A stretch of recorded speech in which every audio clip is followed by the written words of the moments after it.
భాగ్యము మోక్ష రాజ్యము. చింత లేదు కానీ చెప్పబడి 2007 సంవత్సరాలు లేక యేసుక్రీస్తు ప్రభువు పుట్టినరోజే చెప్పబడిన భాగం అనుకోండి. చింత తొలగిపోయింది. ఏమిటా చింత? మరణపు చింత, పాపపు చింత, నరకపు చింత తొలగించడానికి, సంతోషం ఇవ్వడానికి యేసు ప్రభు వచ్చాడు. ఆ సంతోషం నేను పొంది 50 సంవత్సరాలు.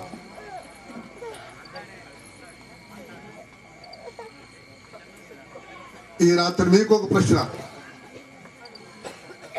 దాసు ఆ గొప్ప రాజ్యానికి వెళ్ళి సంవత్సరం అనుకోండి, ఆ నిరీక్షణ, ఆ ధైర్యము లేకుండా మాత్రం ఎవరు ఉండకూడదండి. ఇక్కడ కూర్చున్న వారిలో, వచ్చిన వారిలో ఈ రాత్రి అయినా సరే ప్రభువా చెప్పాడు, చనిపోయినా బ్రతుకుతారని చెప్పడానికే వచ్చింది.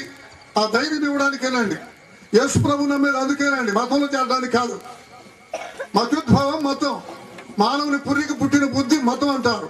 యేసు ప్రభు మతస్థుడు కానీ అందరికి ప్రభు, అందరికి రక్షకుడు కనుక మానవాళ్ళందరి కొరకై పాపము నుండి శాపము నుండి విడిపించి పరిశుద్ధులుగా మార్చడానికి కొరకై భూలోకానికి వచ్చిన యేసు క్రీస్తు ప్రభు చెప్పిన మాట ధైర్యంతో కూడిన మాట, అందరికి ధైర్యంతో కూడిన మాట. నేను త్వరగానే ముగించిపోతున్నా. ప్రాణములు నేనే, జీవములు నేనే, నా యందు విశ్వాసముంచువాడు చనిపోయినను బ్రతుకును, బ్రతికి నా యందు విశ్వాసముంచువాడు ఇంకెన్నటికీ చనిపోడు. అందుకండి యేసు ప్రభు నమ్మేది. ఎంతమంది నమ్మారు ఇక్కడమ్మ? ఈ నమ్మకం ఎంతమందికి ఉందండి? ఎంతమంది నమ్మగలిగారు? ఈ రాత్రి అయినా నమ్మండి, ఈ రాత్రి అయినా నమ్మండి.